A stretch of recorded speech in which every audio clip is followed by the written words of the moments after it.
Bienvenue sur Radio WLC, une filiale de Radio WLC Ministries, un ministère en ligne dédié à apprendre à vivre en étant constamment prêt pour le retour du Sauveur. Depuis 2000 ans, les croyants de chaque génération aspirent à être la dernière génération. Contrairement à la croyance populaire, Christ n'a pas donné aux croyants de signe des temps à surveiller. Au lieu de cela, il a averti à plusieurs reprises que sa venue prendrait par surprise même les fidèles. Yahushua a urgemment averti les croyants d'être prêts parce que le Fils de l'homme viendra à l'heure où vous n'y penserez pas. Radio WLC enseigne les esprits et prépare les cœurs au retour soudain de Christ. Un ancien hymne capture parfaitement le désir du cœur des parents. La première strophe dit « Conduis-les, mon Dieu, vers toi, conduis-les vers toi. Ces enfants qui me sont chers, tu me les as donnés. » En tant que parent, je peux honnêtement dire que mon plus grand désir est que mes enfants soient avec ma femme et moi quand nous entrerons dans le royaume de Yah. Passer l'éternité avec ma famille, il n'y a rien d'autre que je désire le plus, et je suis sûr que tous les parents sont d'accord avec moi. Pour de nombreux parents, cependant, cela peut sembler comme un rêve. Ils ont fait de leur mieux pour élever leurs enfants pour Christ. Ils ont fait tout ce qu'il fallait. Mais à l'âge adulte, certains de leurs enfants ne partagent plus leurs croyances. Parfois même, ils ont embrassé d'autres doctrines que les parents considèrent comme erronées, et même pour certains, leurs enfants adultes ont quitté le christianisme et s'identifient comme athées, ou au mieux, agnostiques. Bien entendu, si les petits-enfants sont élevés en tant que non-croyants, la situation est d'autant plus déchirante. Et si la personne que leur fils ou leur fille a épousée semble être celle qui a éloigné leur enfant de la foi, ça ajoute une complication supplémentaire à une situation déjà stressante. Alors, la question est de savoir s'il y a de l'espoir pour les enfants devenus adultes qui se sont détournés de la foi et ce que les parents peuvent faire, si c'est le cas, pour ramener leurs enfants et leurs petits-enfants à la vérité. Bonjour, je suis Eric Thomas et vous écoutez Radio World's Last Chance. Aujourd'hui, avec Jean-Olivier, nous allons parler de ce que les parents et les grands-parents peuvent faire quand des enfants devenus adultes se détournent de la vérité. Jean, je sais que c'est un sujet sensible pour beaucoup de croyants. Quand des enfants se détournent de la vérité à l'âge adulte et entraînent les petits-enfants avec eux, il y a de la confusion et du chagrin. Il y a certainement beaucoup de questions. Mes enfants ne sont pas encore tout à fait adultes, mais j'imagine qu'on peut se demander ce qui a mal tourné dans ces cas. Absolument. Les parents ne peuvent s'empêcher de se demander s'il y a quelque chose qu'ils ont fait ou n'ont pas fait qui aurait pu être la cause de l'abandon de la vérité par leurs enfants. J'ai réalisé ça récemment quand ma femme et moi avons rendu visite à un couple dont la fille devenue adulte ne se considère plus chrétienne. C'est douloureux, ils avaient tous les deux les larmes aux yeux. La mère a dit « On a fait tout ce qu'il fallait. On avait des cultes en famille le matin et le soir. On a enseigné la vérité et on avait des normes de vie élevées. Comment ça a pu arriver ?» Je suis sûr que chaque parent dont l'enfant a quitté le christianisme se pose la même question. Alors, avant de continuer, je veux juste clarifier un point très important. Ça n'existe pas de « faire tout ce qu'il faut ». Ne vous imposez pas une telle chose. Même les meilleurs parents font des erreurs. Passons à Romains 3 et lisons les versets 10 à 12. J'aimerais faire taire cette attente selon laquelle, si nous sommes des parents parfaits, nous serions assurés d'avoir des enfants qui seront des croyants fidèles. Et nous allons voir pourquoi dans un instant. Romains 3, versets 10 à 12. « Selon qu'il est écrit, il n'y a point de juste, pas même un seul. Nul n'est intelligent, nul ne cherche Yah. Tous sont égarés, tous sont pervertis. Il n'en est aucun qui fasse le bien, pas même un seul. » Être parfait n'est pas une condition pour être un bon parent, ni une garantie que vos enfants resteront croyants. Encore une fois, ne vous chargez pas de ce genre d'attente impossible. C'est un bon point. Je veux dire, nous sommes tous humains et les humains font des erreurs. Nous n'attendons pas la perfection dans les autres domaines de notre vie, alors pourquoi le devrions-nous dans celui-ci ? Romains 3, verset 23, « Car tous ont péché et sont privés de la gloire de Dieu. » C'est ça. La perfection ne garantit pas un résultat parfait et désiré. Nous l'avons déjà dit, répétons-le, Lucifer était parfait, et il a quand même péché. Et nous savons qu'il était parfait parce que les Écritures le disent. Que dit Ézéchiel 28, verset 15 ? C'est une prophétie contre le roi de Tyr, mais elle s'applique aussi à Lucifer. « Tu as été parfait dans tes voies dès le jour que tu fus créé, jusqu'à ce que l'iniquité ou la perversité a été trouvée en toi. » Lucifer était parfait dans toutes ses voies. Je n'ai jamais été parfait, la perfection n'est pas possible avec les êtres humains déchus. Et pourtant, même au ciel, Lucifer a choisi de tourner le dos à son Créateur bon et aimant. Adam et Ève aussi. Ils étaient parfaits au départ, mais ils ont péché, même au paradis. C'est ça. Donc, encore une fois, ne vous imposez pas de normes impossibles à atteindre ou maintenir dans votre rôle de parent. Faire des erreurs ne fait pas de vous un mauvais parent. C'est vrai, mais je pense qu'il est normal de s'interroger sur ce qui s'est passé ou sur ce qui a mal tourné si vos enfants se détournent de la vérité. Bien sûr, l'autorécrimination est une réalité douloureuse quand des enfants adultes se détournent de la vérité et que nous ne savons pas pourquoi. Malheureusement, j'ai remarqué qu'on a tendance à juger sévèrement les parents dont les enfants devenus adultes se sont éloignés de la vérité. On peut entendre des personnes extérieures spéculer sur ce qui s'est réellement passé à la maison pour que leurs enfants deviennent non-croyants. Ça peut être cruel et rendre une situation déjà compliquée encore plus difficile. Et souvent, les parents n'ont rien fait de mal, mais les enfants ont quand même choisi de se détourner de la vérité. J'ai vu ça aussi. Pourquoi penses-tu que certaines personnes blâment les parents ? Je pense que c'est leur façon de se rassurer en se disant que leurs propres enfants ne se détourneront pas de la vérité, parce qu'ils feront en sorte de ne pas répéter les erreurs que vous avez commises et qui ont éloigné vos enfants. C'est porter un jugement hâtif. Je vois. Mais nous ne devrions jamais faire ça. Si Lucifer a pu pécher au ciel, si Adam et Ève ont pu tomber au paradis, alors nous n'avons aucune garantie que nos propres enfants ne feront pas eux aussi de mauvais choix. Vous pouvez très bien faire tout ce qui est humainement possible pour élever vos enfants pour Yah, et certains peuvent tout de même choisir de rejeter le salut. Donc si vous connaissez quelqu'un dont les enfants ont quitté la foi, ne les jugez pas. C'est se joindre à Satan pour accuser les frères. La dernière chose dont ils ont besoin est de sentir la critique silencieuse de ceux qui devraient les encourager et les élever dans la prière. D'accord, mais qu'en est-il de Proverbe 22, verset 6, où il est dit « Instruis l'enfant selon la voie qu'il doit suivre, et quand il sera vieux, il ne s'en détournera pas. » Beaucoup de gens, moi y compris, ont interprété ce passage comme voulant dire que si nous faisons tout bien, nos enfants choisiront de rester fidèles. Et il faut admettre que ce verset semble dire cela. Eh bien, prenons quelques minutes pour examiner ce passage. Ça commence par « instruis » ou « éduque l'enfant ». Même si aucun d'entre nous n'est parfait, nous devons faire notre part pour éduquer nos enfants, leur enseigner que Yah les aime et est toujours là pour eux, leur enseigner la maîtrise de soi, les aider à apprendre à cacher la parole de Yah dans leur cœur, à la mémoriser. Tout cela fait partie de l'éducation de nos enfants, c'est planter des graines. C'est une bonne analogie. Ce qui est si difficile quand vos enfants sont petits, c'est que vous faites de votre mieux. Vous mettez tout en œuvre pour les élever, mais vous ne voyez pas les résultats avant des années. En effet, une bonne éducation est un travail difficile. Nous ne parlons pas d'une éducation parfaite, mais d'une éducation dévouée. C'est difficile. Et quand nous nous investissons, nous savons que Yah bénira nos efforts. Ça ne veut pas dire que nous ne ferons pas d'erreurs.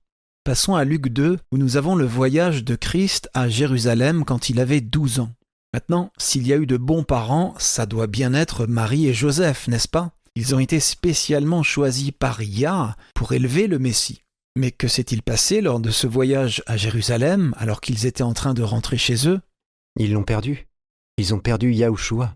Cela ne te rassure-t-il pas en tant que parent ? Ils ont perdu le Messie pendant 3 jours. Et quand ils l'ont enfin retrouvé, Marie a fait ce que tout parent effrayé ferait. Elle s'est adressée à lui comme si c'était de sa faute.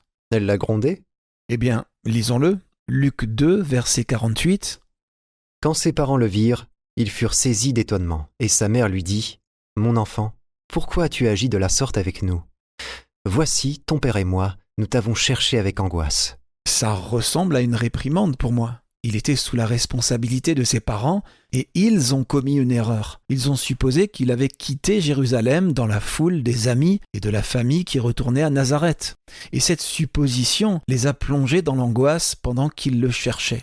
Ça ne fait pas d'eux de mauvais parents, pas plus que nos erreurs ne font de nous de mauvais parents. Nous sommes humains, nous sommes faillibles. Ok, la suite du verset, dans la voie qu'il doit suivre. Nous devons faire de notre mieux pour inculquer à nos enfants les principes d'une vie dévouée. Comme nous l'avons déjà dit, même s'il était possible d'être des parents parfaits, ça ne garantirait pas automatiquement que nos enfants choisiront le salut. Yah ne forcera jamais la volonté. Et si c'est mal pour lui de le faire, c'est tout aussi mal pour nous en tant que parents. En fait, ce que nous faisons quand nous instruisons ou formons nos enfants dans la voie qu'ils doivent suivre, c'est leur fournir les meilleures conditions possibles, les plus encourageantes, pour les aider à choisir ce qui est juste. Mais c'est toujours, en fin de compte, leur propre choix personnel.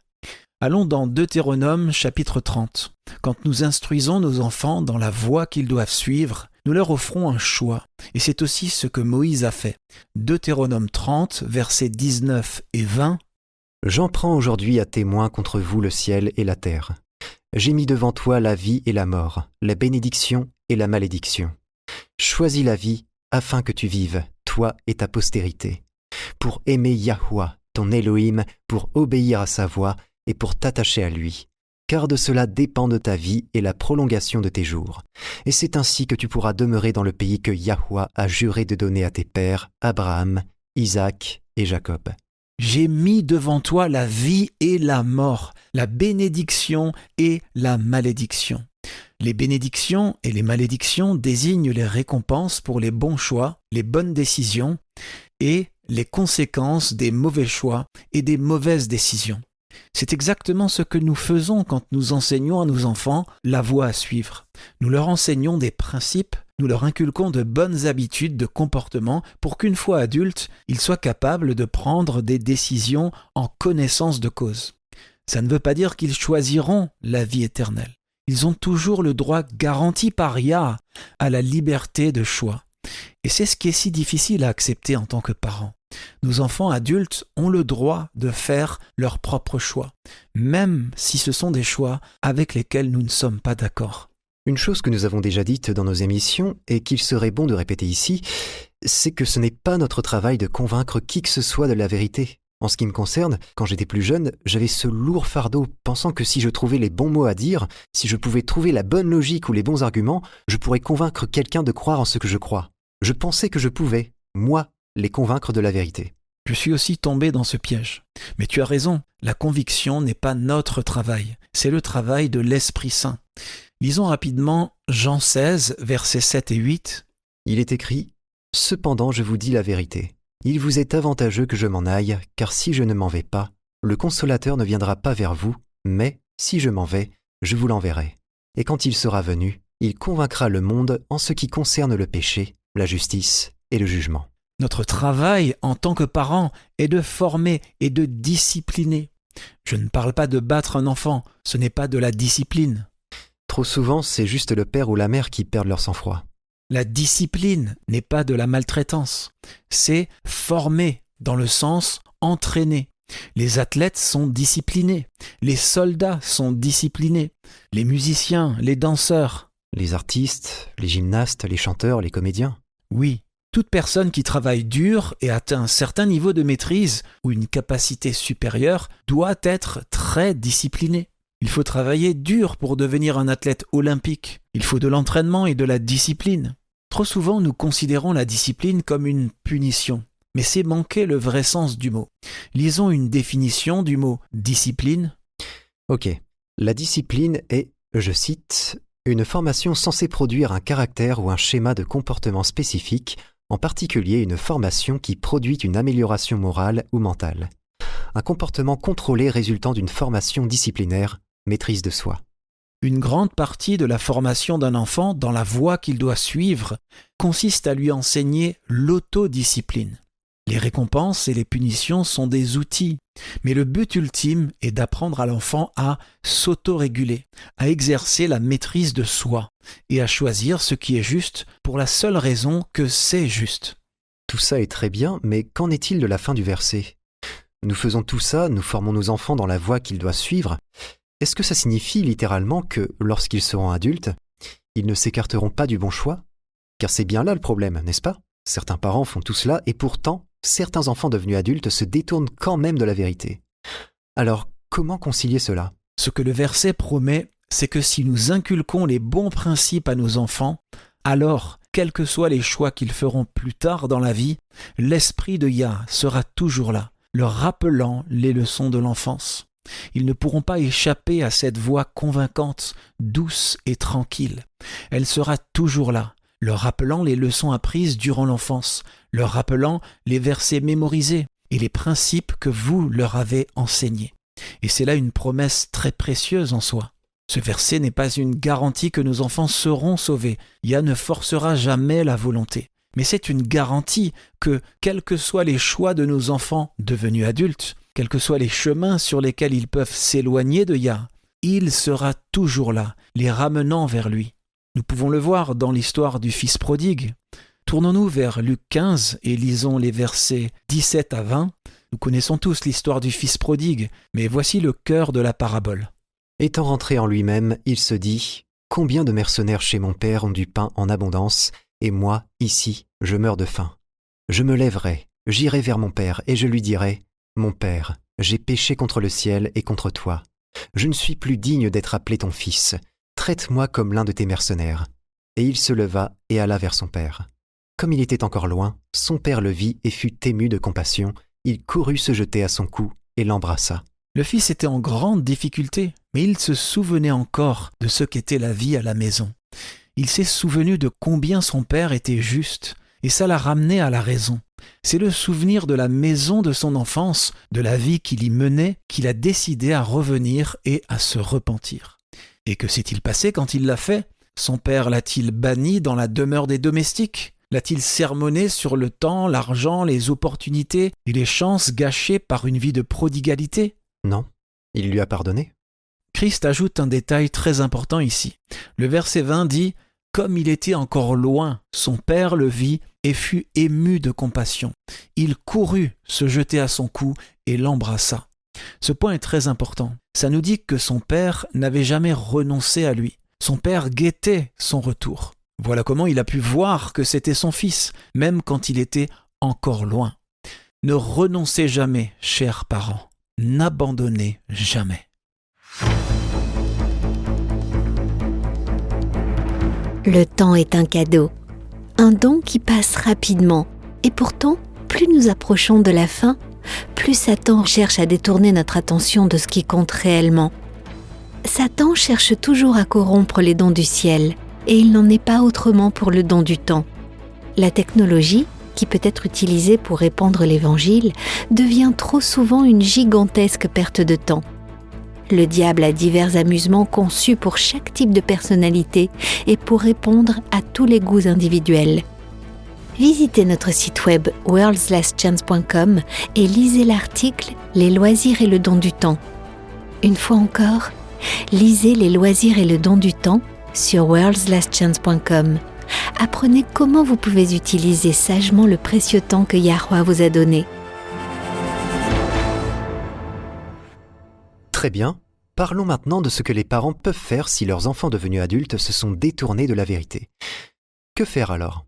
Nous y arrivons. Mais d'abord, je veux parler de ce qu'il ne faut pas faire. Quand tu m'as annoncé il y a quelque temps que nous allions parler de ce sujet, j'ai commencé à faire quelques recherches. J'ai lu des articles, des études et même des interviews d'anciens chrétiens. Je suppose que c'était intéressant. Est-ce qu'ils disent pourquoi ils ont quitté la foi ? Certains expliquent pourquoi ils sont partis. Mais ce n'est pas la question qui leur était posée.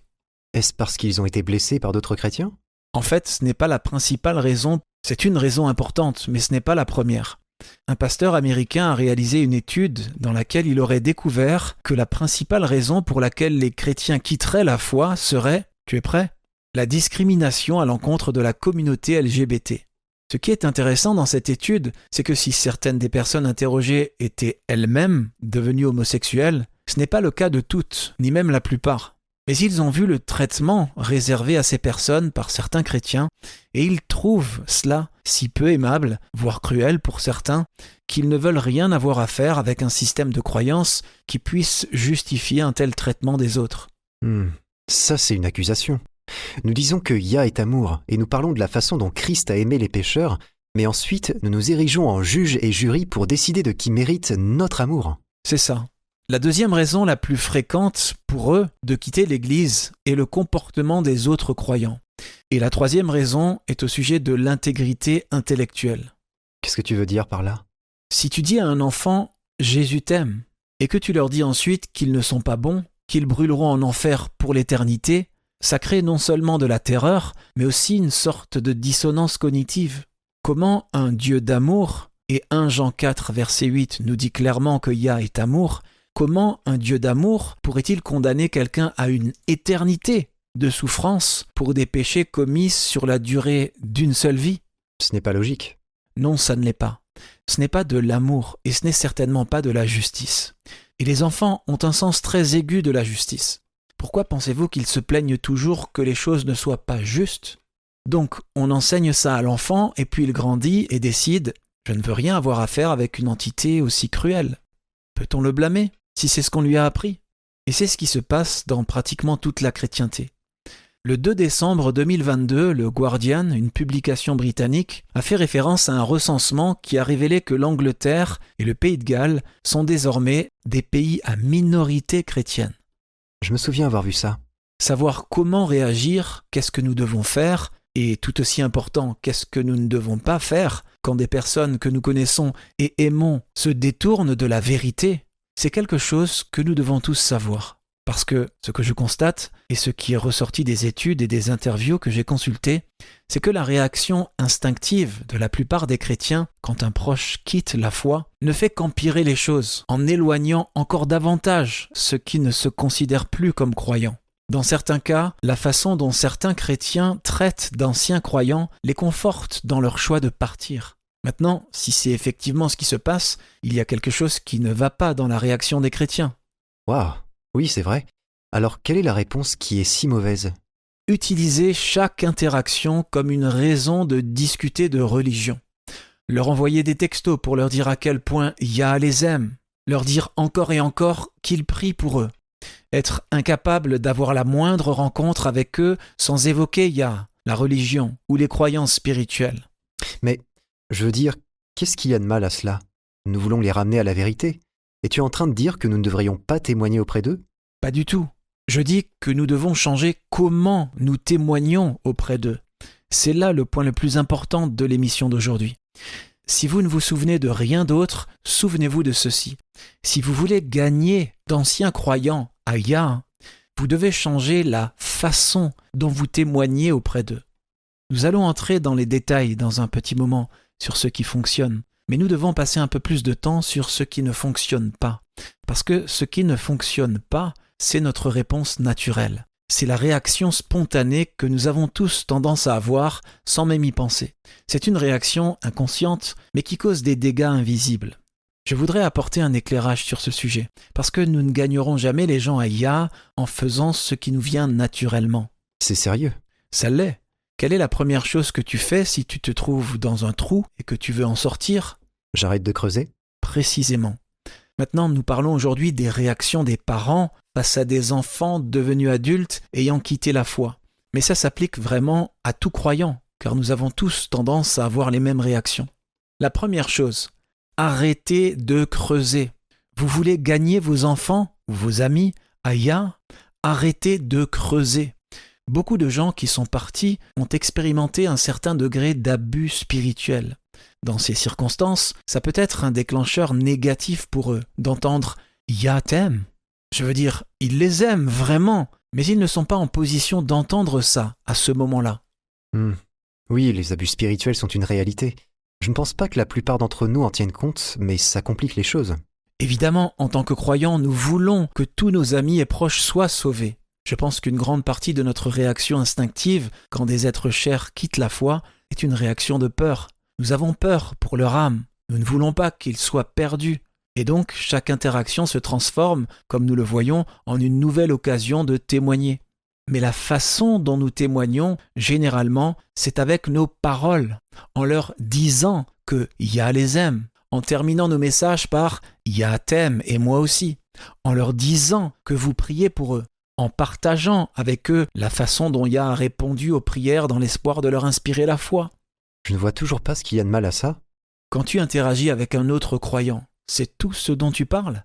Eh bien, non. Je veux dire, bien sûr, ça en fait partie, mais pas exclusivement, une fois de temps en temps. C'est ça. Ce n'est pas toutes les conversations qui tournent autour de la religion. Mais c'est trop souvent ce qui se passe quand quelqu'un quitte la foi. Nous sommes tellement désespérés de les voir être sauvés que nous transformons chaque interaction en un appel à la conversion, pour ainsi dire. Et ça ne fait que les éloigner davantage. Les personnes interviewées ont encore envie d'une relation étroite avec leurs parents et les membres de leur famille, leurs amis. Mais quand ils rentrent à la maison pour un repas de famille ou une fête, tout ce que leur père veut faire, c'est argumenter au sujet de la religion. La mère ne parle que des réponses aux prières qu'elle a reçues. Alors, chaque interaction se transforme en quelque sorte en une confrontation. Combien de temps pensez-vous que ces enfants devenus adultes voudront continuer à venir à la maison alors qu'à chaque fois, il y a toujours des désagréments ? C'est un bon point. La religion peut être un sujet très déclencheur pour ceux qui sont partis. Pour ma part, s'il y a un sujet qui suscite beaucoup de douleurs et d'émotions négatives en moi, je n'aurais pas envie de passer beaucoup de temps avec les gens qui se concentrent exclusivement sur ce sujet à chaque fois qu'ils me voient. C'est vrai. Si votre réponse aux anciens croyants est de parler constamment de religion et de la grandeur, de la bonté et de l'amour de Yah, à chaque fois que vous les voyez, arrêtez, vous les éloignez encore plus. Et je dis cela littéralement. Vous voulez témoigner auprès d'eux ? Très bien, vous le devriez. Mais comment allez-vous témoigner auprès d'eux si la façon dont vous le faites les fait fuir ? Ces gens interviewés ont littéralement dit qu'ils passaient moins de temps avec leur famille depuis qu'ils avaient quitté la foi. Ils les évitent parce que leur famille n'arrête pas de parler de religion ? Absolument. Toutes ces personnes, dans une certaine mesure, ont limité leur contact avec les membres de leur famille et leurs amis qui n'arrêtent pas de parler de religion en leur présence. Certains d'entre eux disent qu'avant de quitter la foi, ils pouvaient discuter d'autres sujets. Ils avaient des interactions normales avec eux avant de quitter la foi, mais maintenant qu'ils ne sont plus chrétiens, selon eux, ce n'est plus possible. Tout ce que les chrétiens veulent faire, c'est essayer de témoigner auprès d'eux et de les reconquérir. Et encore une fois, ce n'est pas le témoignage qui pose problème. Le problème, c'est la manière dont ils s'y prennent. Ce n'est pas la bonne méthode. C'est encore plus évident quand il y a des petits-enfants impliqués. Oui, je peux imaginer. Comme tu l'as dit, nous voulons que ceux que nous aimons soient sauvés. Je ne peux pas imaginer à quel point il est difficile de voir ses propres petits-enfants élevés dans un foyer non-croyant. Et c'est là que la plupart des parents et grands-parents continuent à creuser un fossé de plus en plus profond. Quand les petits-enfants viennent leur rendre visite, ils ne leur lisent que des histoires bibliques. Souvent, ils témoignent auprès des petits-enfants dans le dos des parents.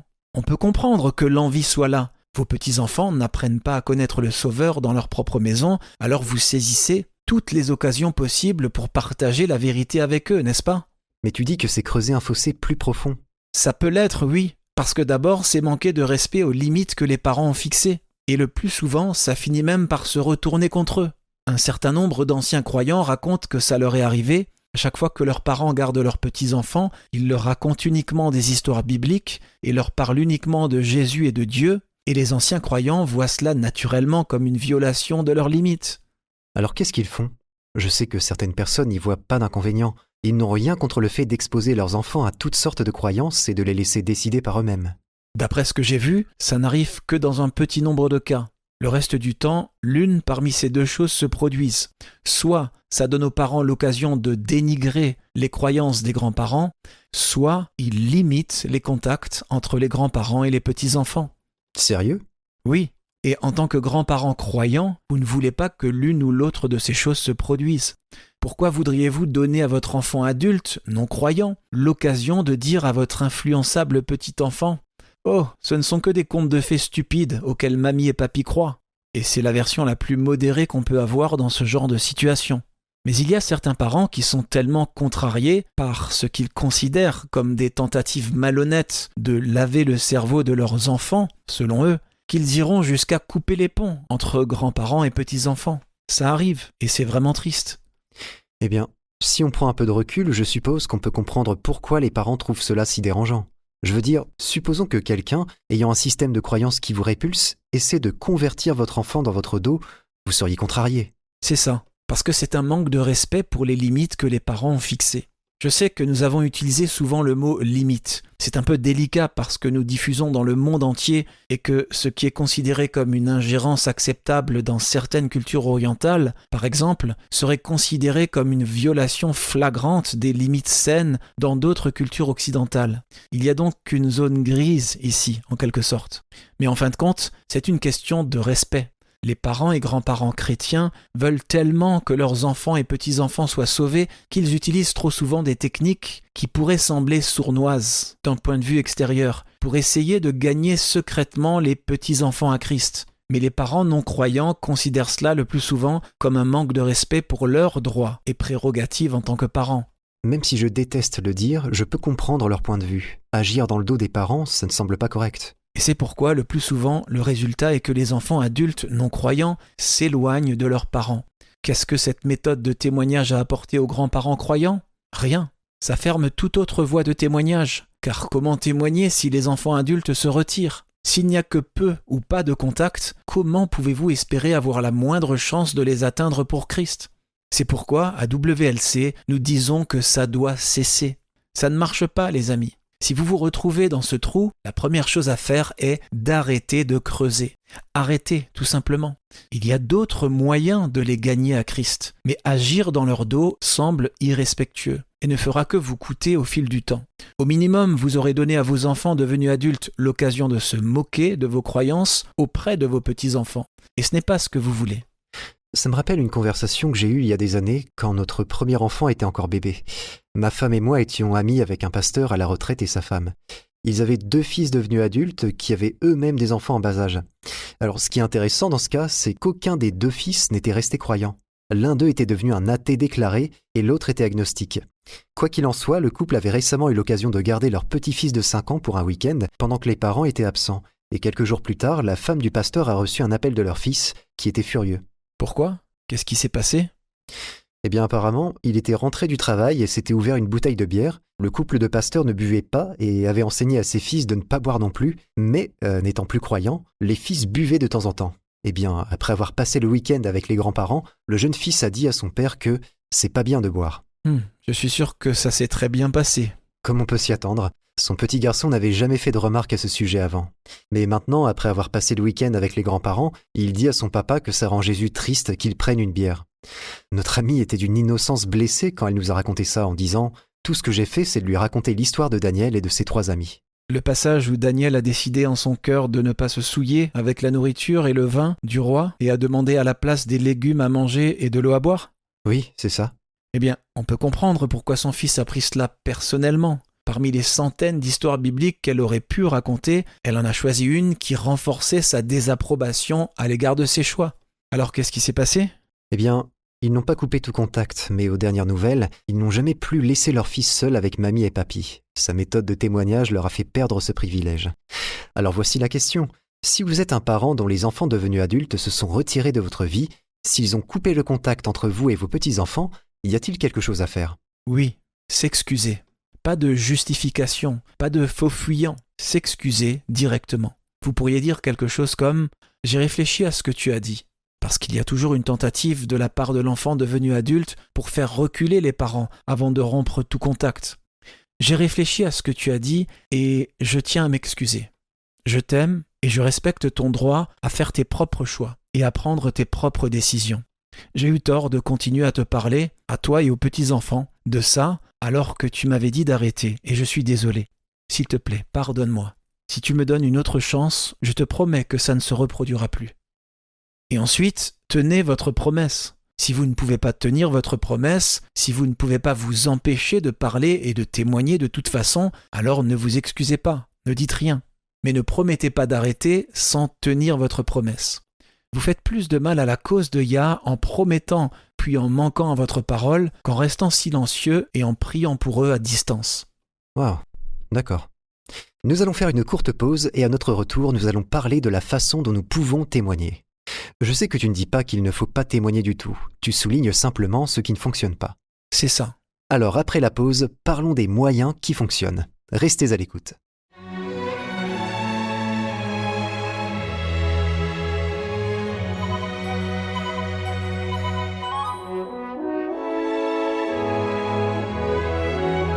Vous écoutez la radio World's Last Chance.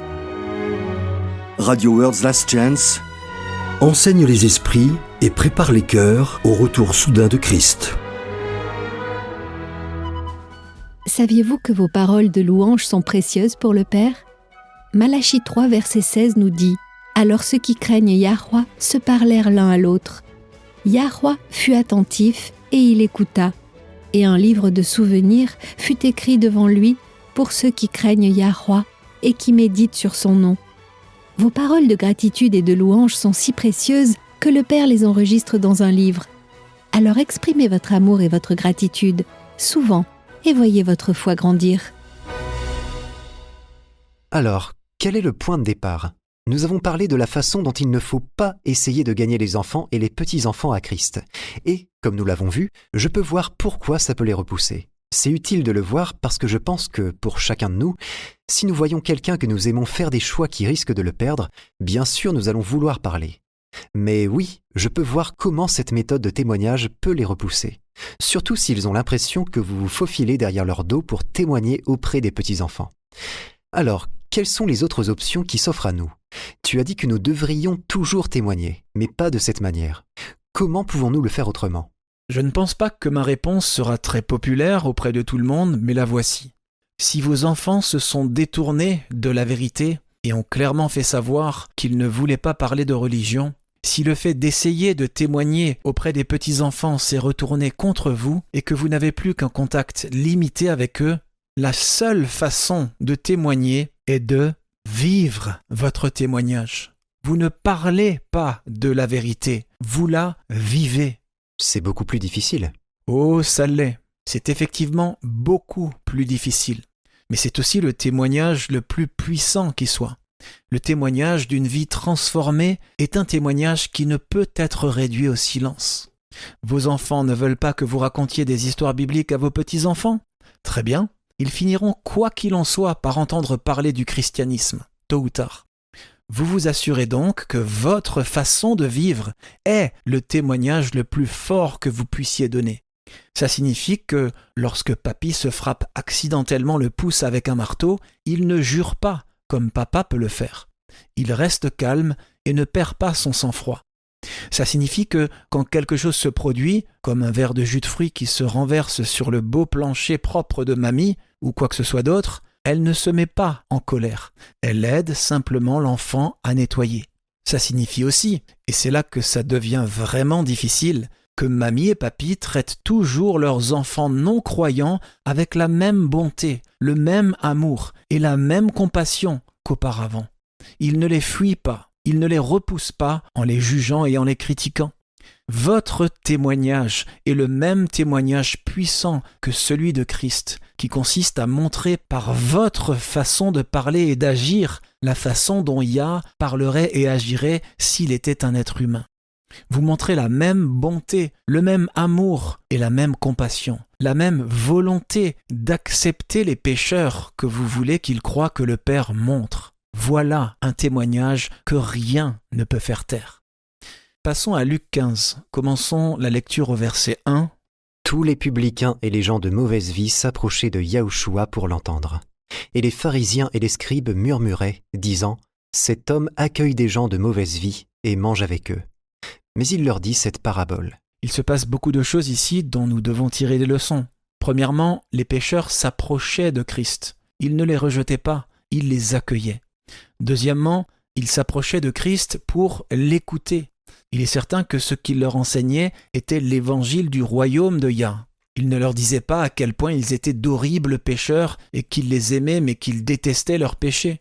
Et nous savons qu'il n'a pas dit ça parce que la nature humaine n'a pas changé. Rappelez-vous, l'amour de Yah est un amour d'acceptation. Il accueille les pécheurs. Et nous savons qu'il les accueille parce que Christ a accueilli les pécheurs. Vous voyez, si Yahushua avait dénoncé les pécheurs, les collecteurs d'impôts, s'il avait refusé d'être vu en présence de prostituées parce qu'il aurait eu peur de ce que ça pouvait faire à sa réputation, alors les pharisiens l'auraient accueilli. Après tout, c'est comme ça qu'eux-mêmes traitaient les pécheurs. Ils s'enveloppaient de leur robe de justice personnelle, levaient leur nez en l'air et remerciaient Yah au coin de la rue pour dire combien ils étaient justes. Lisons Luc 18, versets 9 à 14. Il dit encore cette parabole, en vue de certaines personnes se persuadant qu'elles étaient justes et ne faisant aucun cas des autres. 2 hommes montèrent au temple pour prier. L'un était pharisien et l'autre publicain. Le pharisien, debout, priait ainsi en lui-même. « Ô Dieu, je te rends grâce de ce que je ne suis pas comme le reste des hommes qui sont ravisseurs, injustes, adultères, ou même comme ce publicain. Je jeûne 2 fois la semaine, je donne la dîme de tous mes revenus. » Le publicain, se tenant à distance, n'osait même pas lever les yeux au ciel. Mais il se frappait la poitrine en disant « Ô Dieu, sois apaisé envers moi, qui suis un pécheur. » Je vous le dis, celui-ci descendit dans sa maison justifié plutôt que l'autre, car quiconque s'élève sera abaissé, et celui qui s'abaisse sera élevé. Remarquez au verset 11, le pharisien, debout, priait ainsi en lui-même.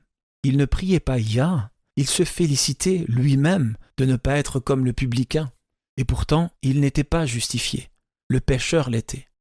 Aucun d'entre nous n'aime s'assimiler aux pharisiens. Mais c'est exactement ce que nous faisons quand nous soulignons les fautes des autres. Qu'a dit Christ dans le Sermon sur la montagne ? Pourquoi vous concentrez-vous sur la paille dans l'œil de votre frère, alors que pendant ce temps, il y a une poutre dans le vôtre ? Nous ne sommes pas appelés à convaincre, c'est le travail de l'Esprit Saint. Nous sommes appelés à montrer l'amour de Yah. C'est en faisant l'expérience de l'amour et de l'acceptation que les pécheurs sont attirés vers Yah. Très bien, continuons avec la parabole de Luc 15, verset 4. « Quel homme d'entre vous, s'il a 100 brebis et qu'il en perde une, ne laisse les 99 autres dans le désert pour aller après celle qui est perdue jusqu'à ce qu'il la retrouve.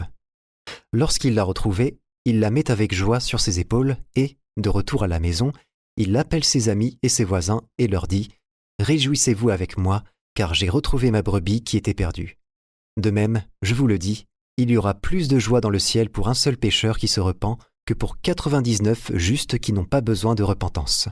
Voilà la parabole que Christ a racontée quand les pharisiens se sont offusqués de la façon dont ils fréquentaient les pécheurs.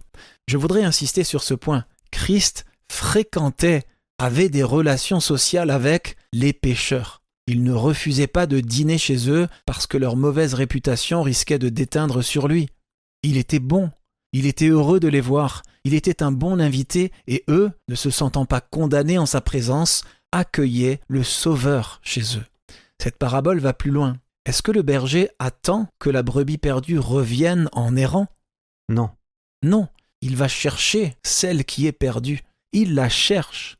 C'est ce que Christ faisait. Il cherchait les pécheurs. Il ne se tenait pas à l'écart d'eux. C'est ce que les pharisiens faisaient constamment. Au contraire, en les acceptant, il a montré que le Père les acceptait aussi. Ok, j'ai une question à te poser. Il y a des croyants très bien intentionnés qui pratiquent l'exclusion. Si quelqu'un a connu la vérité et s'en est détourné, ils le fuient. Et ils prétendent que l'Écriture leur dit de le faire. Je pense qu'ils font une différence entre les personnes qui n'ont jamais connu la vérité et les personnes qui ont connu la vérité mais s'en sont détournées. Eh bien, tout d'abord, souviens-toi qu'un grand nombre de croyants ont quitté l'Église à cause de la façon dont certains chrétiens traitaient les pécheurs d'aujourd'hui, par exemple la communauté LGBT. Le traitement de ces personnes ne correspondait pas à leur conception de ce qui est juste ou non, et ils ont décidé, même s'ils n'étaient pas eux-mêmes dans tel ou tel péché, qu'ils ne voulaient plus avoir affaire avec un système de croyance qui, selon eux, encourageait un traitement aussi mauvais des autres. Et il n'y a rien dans les Écritures qui soutiennent un tel mauvais traitement de qui que ce soit. Deuxièmement, rappelle-toi que beaucoup d'anciens croyants sont partis parce que les doctrines qu'on leur a enseignées n'étaient ni justes ni aimantes. L'exemple que nous avons utilisé est celui d'un enfer éternellement brûlant. Quand ces personnes se détournent du christianisme, elles ne rejettent pas réellement Yahweh, elles rejettent les mensonges qu'on leur a racontés à son sujet. Alors, que penses-tu qu'il se passe quand ceux qui prétendent croire en un Dieu d'amour deviennent désagréables et les évitent ? Eh bien, je pense que ça les conforte dans leur décision de quitter ce système de croyance. C'est ce qui se passe. Donc, n'abandonnez pas vos enfants devenus adultes qui ont quitté la foi. Peut-être que tout ce qu'ils ont fait, c'est de quitter les erreurs qu'on leur a enseignées comme étant la vérité. Yah ne les a pas abandonnés. Ne les abandonnez pas non plus. Mais il y a un autre passage que je voudrais examiner.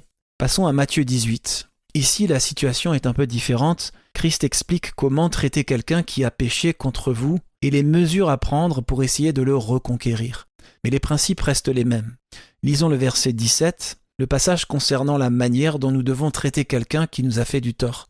C'est un principe puissant qui peut aussi s'appliquer aux enfants devenus adultes qui se sont détournés de la foi. S'il refuse de les écouter, dis-le à l'Église. Et s'il refuse aussi d'écouter l'Église, qu'il soit pour toi comme un païen et un publicain, ou collecteur d'impôts. Et comment Christ a-t-il traité les païens et les collecteurs d'impôts? Comment a-t-il traité le centurion? Comment a-t-il traité Zachée? Comment a-t-il traité la femme syrophénicienne qui irritait les disciples et qu'il voulait que Christ renvoie? Il les a acceptés, il les a traités avec bonté, il a guéri l'enfant de la femme syrophénicienne et il est allé dîner chez Zachée. Il voulait aller chez le centurion, mais cet homme a dit « Non, je ne suis pas digne de t'avoir sous mon toit ». Et y a-t-il dans les Écritures la moindre trace de Yahushua disant à Zachée qu'il devait trouver un autre travail, ou que le centurion devait libérer son serviteur, qui était un esclave, ou cesser de travailler pour Rome? Y a-t-il un seul endroit où Christ aurait dit « Je t'aime, mais je déteste ton péché » ? À ma connaissance, pas dans ma Bible. La façon dont nous devons traiter les anciens membres chrétiens, surtout s'ils sont notre propre chair, notre propre sang, est de les traiter avec la même bonté, la même compassion que Christ a manifestée aux pécheurs, la même acceptation sans jugement qui leur a donné la confiance d'inviter Christ chez eux. Voilà ce qu'est un témoignage vécu, et voilà comment nous devons témoigner aux enfants et petits-enfants qui ont quitté la foi chrétienne.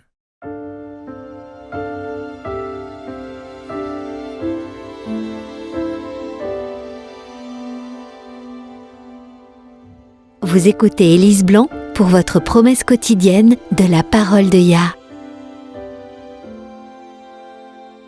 Philippiens 4, verset 13 nous dit « Je peux tout par Christ qui me fortifie ». Cela a toujours été la promesse préférée de Cheryl, une Américaine vivant dans l'État du Missouri aux États-Unis.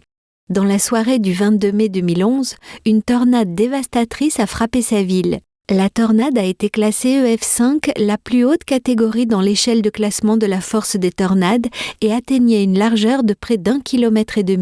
Une tempête, avec des vents soufflant à plus de 320 km/h, se déployait sur plus de 35 km. 161 personnes ont été tuées et plus de 1000 blessés, ce qui en fait l'une des tornades les plus meurtrières de l'histoire des États-Unis. Ce soir-là, Cheryl conduisait dans la tempête. Ses 2 filles avaient fêté leur diplôme de fin d'études secondaires avec des amis et elle était allée les chercher.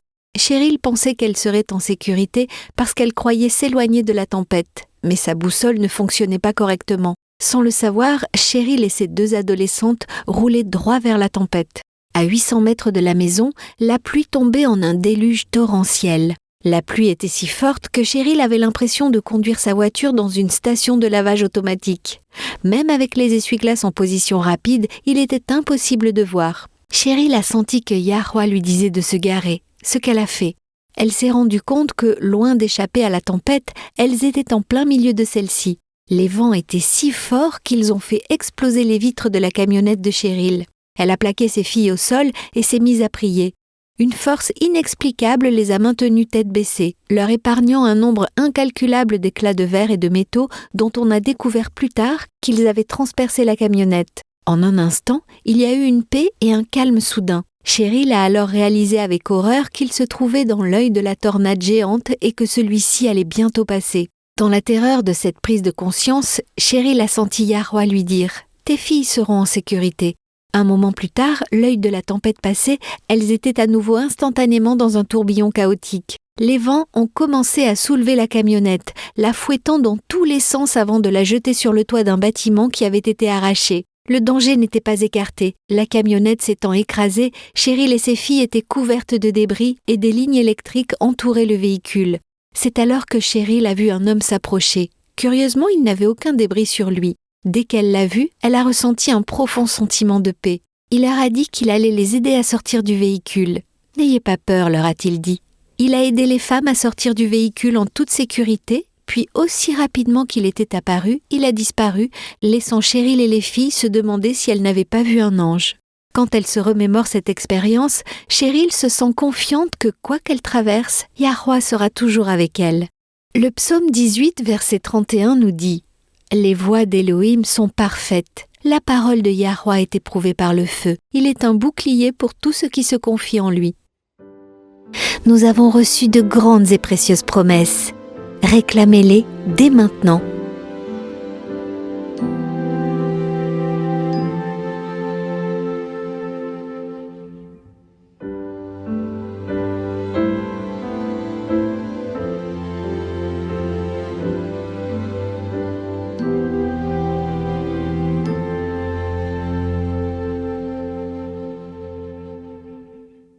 Je pense qu'en fin de compte, tout se résume simplement à mettre en pratique la règle d'or. Faites aux autres ce que vous voudriez qu'on vous fasse. En tant que parents, nous souhaitons tellement que nos enfants soient sauvés qu'il est facile de penser que nous devons les convaincre. Mais ce n'est pas le cas. Et puisque Yahuwah ne forcera jamais la volonté, ils ont tous les droits de choisir. Et aussi tentant que ça puisse être de vouloir saisir chaque occasion pour discuter de la vérité, des Écritures et de Yah avec eux, s'ils ont clairement indiqué qu'ils ne veulent pas en parler, nous devons nous retenir et vivre notre témoignage, pas le raconter. C'est la règle d'or. Tu as raison, nous n'aimons pas être entourés de personnes qui dépassent nos limites. En fait, nous avons tendance à les éviter. Si nous avons fixé une limite, je ne veux pas parler de ça, la dernière chose que nous voulons faire est de passer du temps avec quelqu'un qui ne respecte pas cette limite. Donc oui, nous devons mettre en pratique la règle d'or. C'est en fait très puissant. Traiter les autres comme nous voulons être traités est un puissant témoignage vivant de respect, de bonté, de courtoisie, d'amour et d'acceptation. Maintenant, n'insistez pas en disant « Si je suis sur le point de courir en direction d'un camion qui roule à toute allure, je veux que vous fassiez tout ce qu'il faut pour m'arrêter. » Nous ne parlons pas de cela. Nous parlons du droit garanti de chacun à la liberté de conscience et à la liberté religieuse. Ce sont des droits garantis par Yah. Lisons la règle d'or dans son contexte. Nous avons l'habitude de citer « Faites aux autres ce que vous voudriez qu'on vous fasse », mais il y a une suite à cela. C'est dans Matthieu 7, le sermon sur la montagne. Oui, Matthieu 7, verset 12, il est dit « Tout ce que vous voulez que les hommes fassent pour vous, faites-le de même pour eux, car c'est la loi et les prophètes. » Car c'est la loi et les prophètes. C'est-à-dire, ça résume la loi et les prophètes. C'est ça, vivre son témoignage. Ça résume la loi et les prophètes. Et c'est un témoignage puissant. Vous n'avez pas besoin de dire quoi que ce soit pour témoigner. Si votre comportement passé a conduit vos enfants à limiter leur contact avec vous, s'ils ont limité vos contacts avec vos petits-enfants parce que vous n'avez pas respecté leurs limites de ne pas discuter de religion, excusez-vous et vivez ce témoignage en leur montrant du respect, de la bonté et de l'acceptation, tout comme Yahushua le faisait. Voilà ce qui ramènera leur cœur à Yah, bien plus que de leur manquer constamment de respect en faisant de façon répétée la chose même qu'ils vous ont demandé d'arrêter. C'est difficile. Ça l'est. Quand nous sommes inquiets pour nos enfants, nous voulons faire quelque chose. La meilleure chose que nous puissions faire dans de telles situations est de continuer à prier pour eux. C'est vital, parce que Yah peut faire plus en réponse à la prière qu'il ne pourrait le faire autrement. Passons à Ézéchiel 22 et lisons les versets 30 et 31.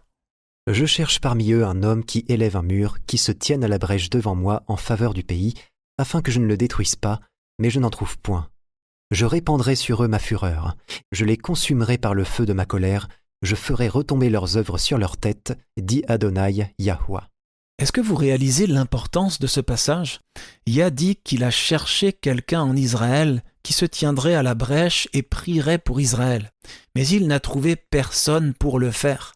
Il n'a pas pu trouver une personne pour intercéder et prier pour que le jugement soit retardé, de sorte que Yah n'a pas eu d'autre choix que de se retirer et de laisser Babylone conquérir Israël. C'est dire à quel point la prière est puissante. Et si Yah cherche des gens pour prier juste pour qu'ils puissent répondre à leurs prières, ne pensez-vous pas qu'il répondra aux prières des parents ?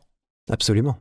Il est difficile de prendre du recul, mais Yah est plus que capable de prendre le relais pour nous. J'aimerais terminer par une promesse puissante dans Ésaïe. Ésaïe 49, verset 25. C'est Yahuwah qui parle ici. Oui, dit Yahuwah, la capture du puissant lui sera enlevée, et le butin du tyran lui échappera. Je combattrai tes ennemis et je sauverai tes fils. Je combattrai tes ennemis. Une autre version dit « je contesterai ». Contester signifie lutter contre quelque chose. Dans le texte hébreu, ça signifie porter plainte contre quelqu'un. Ça peut signifier plaider, se disputer et même défendre. Ça peut aussi signifier rivaliser pour gagner quelque chose. C'est ce que Yah promet de faire pour sauver nos enfants. Nous pouvons nous en remettre à ses mains toutes puissantes. Nous n'avons pas à aggraver la situation en prenant les choses en main. Prier, oui, ne jamais cesser de prier. Mais ensuite, nous nous en remettons à Yah. S'il y a une situation qui exige une acceptation aimante et sans jugement, c'est bien celle-ci. Aimez vos enfants pour qu'ils reviennent à Yah. C'est la meilleure chose que vous puissiez faire. Montrez-leur sa bonté, sa compassion, son acceptation dans la façon dont vous les traitez, quel que soit leur choix. Et si Yah se bat pour nous et pour nos enfants, qui sera contre nous, n'est-ce pas? Eh bien, notre temps est écoulé pour aujourd'hui. Je tiens à vous remercier d'avoir été à l'écoute, amis auditeurs. Si vous nous rejoignez sur YouTube, dites-nous ce que vous en pensez dans les commentaires. Si vous aimez ce que vous entendez, pensez à nous donner un pouce en l'air et si vous voulez recevoir des notifications quand de nouveaux contenus sont publiés, vous pouvez vous abonner à notre chaîne. Nous espérons que vous pourrez vous joindre à nous à nouveau demain et d'ici là, rappelez-vous, Yahuwah vous aime et vous pouvez compter sur lui faire confiance en toute sécurité, car il en est digne.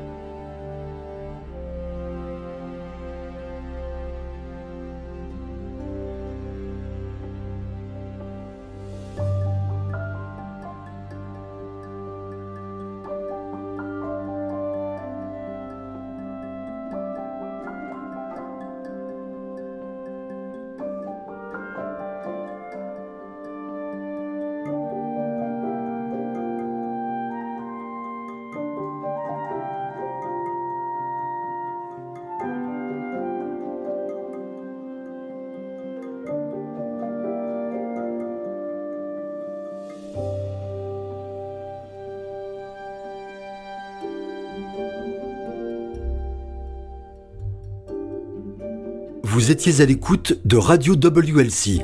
Cette émission, ainsi que les épisodes précédents de Radio WLC, peuvent être téléchargés sur notre site web. Elles sont parfaitement appropriées pour être partagées avec des amis et pour des études bibliques. Elles sont également une excellente ressource pour ceux qui adorent Yahuwah, seul à la maison. Pour écouter les émissions déjà diffusées, visitez notre site web wordslastchance.com. Cliquez sur l'icône Radio WLC affichée sur notre page d'accueil. Dans ses enseignements et ses paraboles, le Sauveur n'a pas donné de signe des temps à surveiller. Au lieu de cela, l'idée maîtresse de son message était une vigilance constante. Rejoignez-nous demain pour un autre message rempli de vérité, alors que nous explorons divers sujets centrés sur le retour du Sauveur et comment vivre en étant constamment prêt à l'accueillir chaleureusement quand il viendra. Radio WLC enseigne les esprits et prépare les cœurs au retour soudain de Christ.